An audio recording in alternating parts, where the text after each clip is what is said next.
Hi friends, welcome to परम classes channel.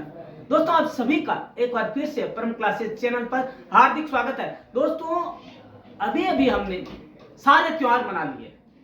आपका धनतेरस है, दिवाली है, छोटी दिवाली है, गोवर्धन पूजा और भाई दूज है। दोस्तों, अब हमें लौटना पड़ेगा हमारी स्टडी की ओर, पढ़ाई की ओर। हमें वहीं पहुंचना है जो हमारे भविष्य और कैरियर के लिए जरूरी है।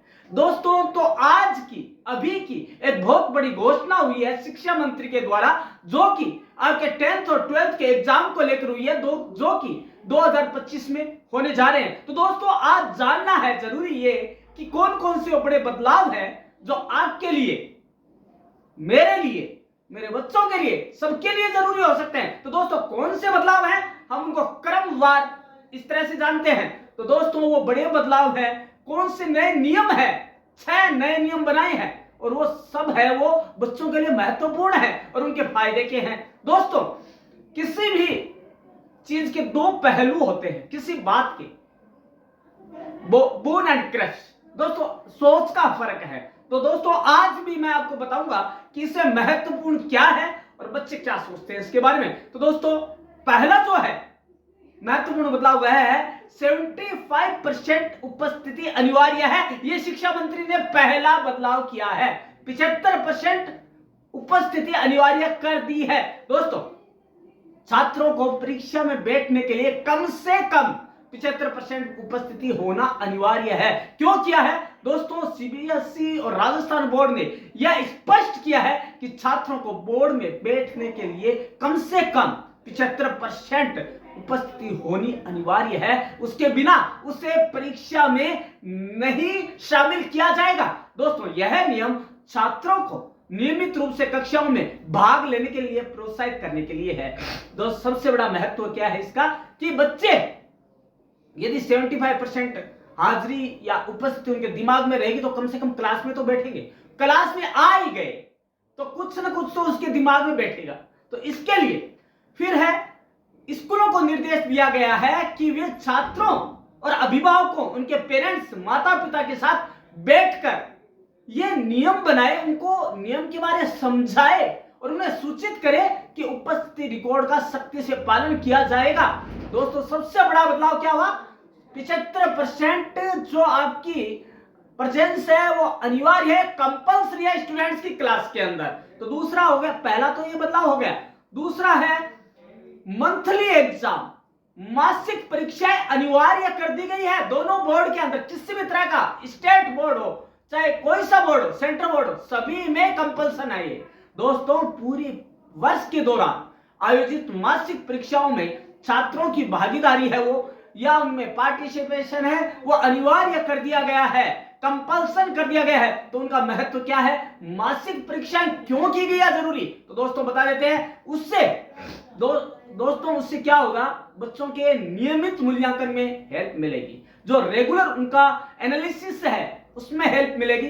दूसरा है, जो उनके वीकर सेक्शंस है उनको इंट्रोड्यूस करके, उनको पहचान कर, उनको अंडरस्टैंड करके बच्चों की वहां पे वीकनेस को सुधारा जा सकता है। अगला है समय पर सुधारात्मक कार्यवाही। यदि दोस्तों टाइम पर बच्चों में जो वीकनेस है उनको सुधार लिया जाए तो उनको हम उसकी स्ट्रेंथ बना सकते हैं, और वो स्ट्रेंथ बन गई तो एग्जाम में रिजल्ट भी बदले हुए नजर आएंगे। दोस्तों, उसके बाद है बोर्ड परीक्षा की बेहतर तैयारी। दोस्तों, जब हम मंथली एग्जाम देंगे तो बच्चों को पता रहेगा कि मेरी वीकनेस कहां है, और उन वीकनेस को पहचान कर वो क्या करेंगे, उनको ज्यादा स्ट्रेंथन देकर उनकी तैयारी ढंग से करेंगे और बोर्ड परीक्षा के रिजल्ट स्वतः ही अच्छे रहेंगे। दोस्तों, उसके बाद है जो महत्वपूर्ण बदलाव वो क्या है, प्रैक्टिकल परीक्षाओं में बदलाव कर दिया गया है। पूरा का पूरा परीक्षाएं जो प्रैक्टिकल वाली है उनको सिरे से पूरा बदलाव कर दिया गया है। यह महत्वपूर्ण है। दोस्तों, प्रैक्टिकल परीक्षाओं के नए नियम क्या है, आइए जान लेते हैं उनको। दोस्तों, जितने भी प्रैक्टिकल एग्जाम होंगे वो बाहरी परीक्षकों द्वारा मूल्यांकन किया जाएगा। जो एक्सटर्नल है, सारे प्रैक्टिकल जो है एक्सटर्नल के द्वारा ही आयोजित किए जाएंगे। दूसरा है विस्तृत रूब्रिक का उपयोग, मतलब जो वास्ट रूप से उनका जो है प्रैक्टिकल नॉलेज देखने के लिए प्रैक्टिकल फाइल्स, प्रैक्टिकल करवाना, जो आपकी लैब्स है उनके आधार पर किया जाएगा। वीडियो रिकॉर्डिंग की जाएगी, वीडियो रिकॉर्डिंग के आधार पर ही प्रैक्टिकल लिया जाएगा। हर बच्चे का प्रैक्टिकल का वीडियो रिकॉर्डिंग किया जाएगा। उसके बाद है समय सीमा, जो टाइम लिमिट है प्रैक्टिकल की उसका स्ट्रिक्टली फॉलो करना पड़ेगा उनको। ये जो टाइम लिमिट है जैसे 20 मिनट्स का है एक प्रैक्टिकल, तो उसको 20 मिनट्स में ही कंप्लीट करना पड़ेगा, तभी बच्चों को पता लगेगा कि मेरी गलती कहां है और मैं कहां स्टैंड करता हूं। उसके बाद आ गया दोस्तों आपको इसका महत्व क्या है। दोस्तों इसका इंपॉर्टेंस यह है कि 12th कक्षा की प्रैक्टिकल परीक्षाओं का मूल्यांकन अब बाहरी परीक्षकों द्वारा किया जाएगा। ठीक है, यह कदम जो ये स्टेप है वो मूल्यांकन प्रक्रिया में जो पारदर्शिता है, आपकी जो ट्रांसपेरेंसी है उसको लाने और जो निष्पक्षता है एकदम मतलब क्रिस्टल क्लियर बनाने के लिए किया गया है। बाहरी परीक्षकों द्वारा प्रैक्टिकल परीक्षा 12th कक्षा की प्रैक्टिकल परीक्षाओं का मूल्यांकन 100% बाहरी जो है एक्सटर्नल जो एग्जामिनर है उनके द्वारा ही करवाया जाएगा, अन्यथा एग्जाम सेंटर को ही रद्द किया जा सकता है। यह सबसे बड़ा बदलाव है। उसके बाद है अब क्या है प्रैक्टिकल परीक्षाओं का महत्व क्या है दोस्तों, यह जान लेना आवश्यक है। क्यों करवाए जाते हैं प्रैक्टिकल परीक्षाएं दोस्तों? पहला तो यह है कि उनमें अंक मिलते हैं अच्छे। प्रैक्टिकल जैसे 30 मार्क्स का है तो 30 मीन्स आपके अच्छे परसेंट बन सकते हैं मेरे एग्जाम के अंदर यदि आपके प्रैक्टिकल अच्छे होते हैं। और दूसरी बात यह है एक्सटर्नल का फायदा ये होता है, कई बार होता है कि यदि आपने किसी टीचर का ट्यूशन नहीं ली या कोचिंग नहीं ली तो हो सकता है आपके क्रिस्टल क्लियर नहीं रहे वो आपको मार्क्स या आपको देने में या प्रैक्टिकल में, तो ये बाहरी जो है एक्सटर्नल एग्जामिनर है उसमें ये दिक्कत नहीं आएगी। तो दोस्तों बोर्ड ने प्रैक्टिकल परीक्षाओं के महत्व पर विशेष जोर दिया है। छात्रों को सूचित किया गया है कि प्रैक्टिकल परीक्षाओं में भाग लेना कंपलसरी है। इसके बिना वार्षिक परीक्षा में प्रैक्टिकल के अंक नहीं जाएंगे और उन्हें पुनः वो एग्जाम देना पड़ेगा। ये कंपलसरी है, तभी उनकी वो क्लास है वो पूरी मानी जाएगी। उसके अलावा दोस्तों ये बात है अब क्या है कि प्रैक्टिकल परीक्षाओं के बारे में महत्वपूर्ण जानकारी क्या है। ये तो पता है कि हाँ भैया बाहर के आएंगे और वो लेंगे जो आपका है प्रैक्टिकल एग्जाम लेंगे, लेकिन जनवरी 2025 में इसका आयोजन किया जाएगा। जनवरी में होने वाले, एक बार पुनः याद कर लें, दिमाग में बिठा लें कि आपके प्रैक्टिकल एग्जाम जनवरी में होने वाले हैं। और सबसे बड़ी बात यह है एक्सटर्नल जो है एग्जामिनर उनके द्वारा होगा। उसके बाद आपका जो इसका प्रैक्टिकल है वो आपको लैब वर्क के ऊपर और आपका जो है वाइवा वॉशी उसके ऊपर आपका बेस्ड होगा। दूसरा है अंकों का महत्व कितना है दोस्तों। आपका जो है यदि आपने अच्छा प्रैक्टिकल किया तो 30 है, तो 30 मींस यदि आपने मंथली दे रहे हैं आप टेस्ट और मंथली आपका प्रैक्टिकल जा रहा है तो 20 to 30% मार्क्स उनमें से जाएंगे आपके, तो आपको फायदा है इसका दोस्तों। आपको मंथली प्रैक्टिकल में भाग लेना ही चाहिए। उसके अलावा आता है आपका अब क्या बात होगी, अब है कि यदि मेरी 75% अटेंडेंस नहीं है तो मैं क्या करूंगा, क्या करूं मैं। कई बार बच्चा बीमार हो जाता है, कोई ऐसा तो है नहीं, इलनेस भी हो जाती है बच्चों की, तो क्या करे वो जिसकी वजह से वो उस रूल के अंदर आने से बच जाए कि एग्जाम में बैठ पाए। तो उसके लिए भी उन्होंने व्यवस्था कर रखी है। उनके लिए भी जो शिक्षा मंत्री ने एक अलग से घोषणा की है वो है चिकित्सा आपात स्थिति में जब क्रिटिकल मेडिकल सिचुएशन हो जाती है तो उसमें जो अटेंडेंस है उसमें यदि वो प्रोड्यूस कर देता है क्या मेडिकल सर्टिफिकेट, तो अटेंडेंस के रूल में 25% तक की छूट मिल सकती है, रियायत हो सकती है और उसको रिलैक्सेशन दिया जा सकता है। दोस्तों चिकित्सा आपात स्थिति में छूट, इसका मतलब क्या है, बोर्ड ने स्पेशल सर्कमस्टेंसेस में 25% तक की रिलैक्सेशन देने का नियम है, प्रावधान किया है। यह छूट कब मिलेगी, रियायत कब है, चिकित्सा आपात स्थिति जो कि ऐसी मेडिकल इमरजेंसी है कि आप क्लास में बैठना आपके लिए मुश्किल ही नहीं नामुमकिन है, इम्पॉसिबल है। राष्ट्रीय अंतरराष्ट्रीय खेल प्रतियोगिता में भागीदारी यदि आपने पार्टिसिपेट किया है, नेशनल या इंटरनेशनल जो है कंपटीशन या जो है प्रतियोगिता में भाग लिया है, तो या अन्य गंभीर कारणों के मामले में दी जाएगी, या कोई और ज्यादा सीरियस कंडीशन होगी तो। हालांकि इसके लिए आपको करना क्या होगा, ऐसा कहने से नहीं होगा फॉर्म भर दिया, इसके लिए अलग से फॉर्म भरा जाएगा और आपको इसके लिए कंपल्सरी जो डॉक्यूमेंट्स है उनको प्रोड्यूस करना होगा, तभी जाकर आपको यह छूट मिल सकती है। अन्यथा आपको 75% से कम अटेंडेंस में कोई भी आपको शामिल नहीं करेगा। ये लिख कर ले ले आप, ये जानना जरूरी है आपके लिए। दोस्तों अब बात आती है परीक्षा हॉल में क्या नियम है, वो सारे चेंज कर दिए गए। जो पहले वाले नियम थे वो एक भी नहीं बचाए। क्यों हुए दोस्तों, पता है आपको? दोस्तों होता क्या है, एक कहावत है, करे कोई भरे कोई। दोस्तों अभी हमने कुछ सालों में देखा है कि जितने भी कंपटीशन एग्जाम है, जितने भी एग्जाम है, या तो उनके पेपर लीक हो जाते हैं या फिर बच्चे वहीं पे ऐसे ऐसे इंस्ट्रूमेंट ले आते हैं जो कि नकल को रोकने में बहुत बड़ी चुनौती खड़ी करते हैं। और जो बच्चे, जो स्टूडेंट्स मेहनत करते हैं, परिश्रम करते हैं, कड़ी मेहनत करते हैं, उनके लिए, उनके साथ है वो भेदभाव हो जाता है, उनके जो मेहनत पर पानी फिर जाता है। उनको रोकने के लिए शिक्षा मंत्री ने एक बहुत बड़े नियम बनाए परीक्षा हॉल के लिए। तो क्या नियम है दोस्तों, वो भी आज जानना जरूरी है। दोस्तों क्या है वो नियम, जान लेते हैं। परीक्षा हॉल में अनुशासन और शालीनता बनाए रखने के लिए कुछ नए नियम लागू किए गए हैं। दोस्तों होता क्या है, बच्चे तो बच्चे हैं, आखिर स्टूडेंट तो स्टूडेंट ही है तो बच्चे ही, लेकिन उन बच्चों को अनुशासन का पाठ भी तो हम ही पढ़ाएंगे। जब स्कूल, विद्यालय जो है उसे बच्चे का पहला अनुशासन का क्षेत्र माना जाता है। यदि दोस्तों वहीं पे उनको अनुशासन नहीं सिखाया जाएगा, दोस्तों कई बार कड़ाई से भी पालन करवाना पड़ता है नियमों का, ताकि वो आगे जाकर उनको ध्यान में रखते हुए कोई भी काम करे। दोस्तों इसके लिए इनमें से एक महत्वपूर्ण नियम यह है, क्या है ये जानना जरूरी है आपको। पहला नियम तो यही है कि अन्य जो कॉम्पिटिटिव एग्जाम है उनकी तरह ही शूज है आपके, जो परीक्षा हॉल है उसके बाहर ही खोलने होंगे। और आपके हो सकता है एडमिट कार्ड में भी आ जाए लिखा हुआ कि आप स्लीपर पहन कर आएंगे, शूज पहनना अलाउ नहीं है। Like it other competitive exams, जैसा कि अदर कॉम्पिटिटिव एग्जाम है वहां पर आप नहीं पहन के जा सकते, वैसे ही आपको इन एग्जाम में भी अलाउ नहीं है, ये ध्यान में रखना है। इसके अलावा क्या है दोस्तों, परीक्षा हॉल में जूते पहनने की बिल्कुल अनुमति तो है ही नहीं। आपको स्लीपर में जा सकते हैं आप, शूज को क्यों नहीं है दोस्तों, क्योंकि ये जो स्टूडेंट्स होते हैं वो ऐसे टेक्निकल डिवाइस ले आते हैं जिनको पकड़ना मुश्किल ही नामुमकिन हो जाता है। कई बार जो चेकर्स होते हैं उनके लिए मशीनें भी धोखा खा जाती है, इसके लिए। उसके बाद है मोबाइल फोन और इलेक्ट्रॉनिक गैजेट्स, उन पर भी प्रतिबंध है साफ। उन पर किसी भी तरह का कोई भी गैजेट आप नहीं ले जा सकते हैं।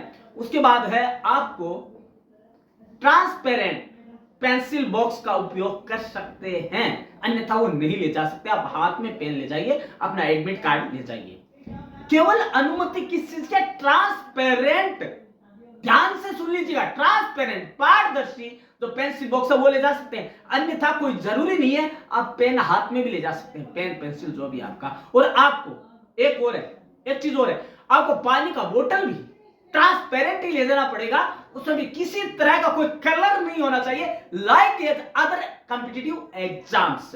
अगला है, एक चीज हो रहा है आपको, इतने दिन हम भागकर 5 मिनट पहले सर हमारी ये गलती हो गई, हमें अंदर एंटर कर दिया जाए एग्जाम के लिए, लेकिन अब नहीं होने वाला दोस्तों।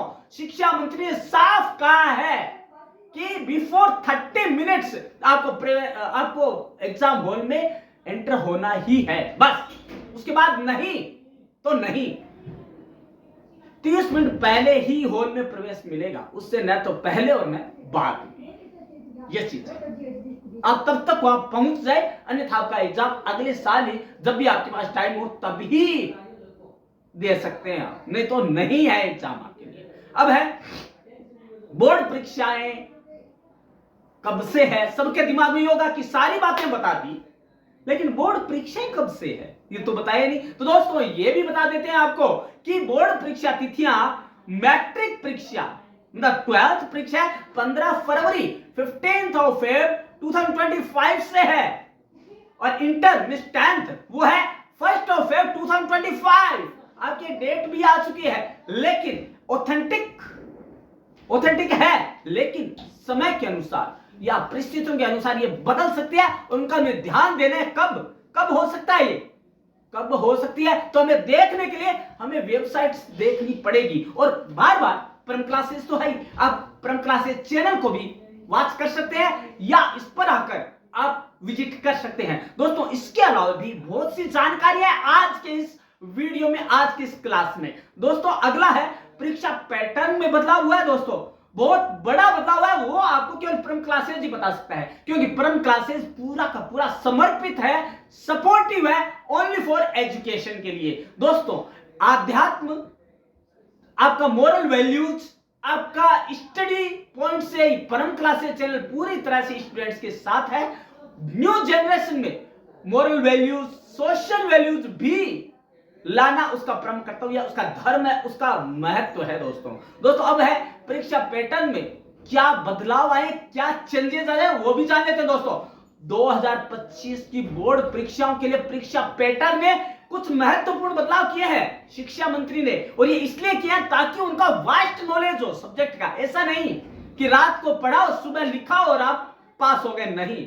अब आपको कुछ ऐसा करना पड़ेगा, कुछ ऐसे बदलाव किए गए हैं कि आपको सब्जेक्ट का पूरा नॉलेज होना जरूरी है। तो दोस्तों कौन से बदलाव है जो कि आपका समुचित या आपका समग्र मूल्यांकन करेगा और ये सुनिश्चित करेगा कि बच्चा आगे जाने के लायक है या नहीं है। तो दोस्तों कौन कौन से बदलाव है?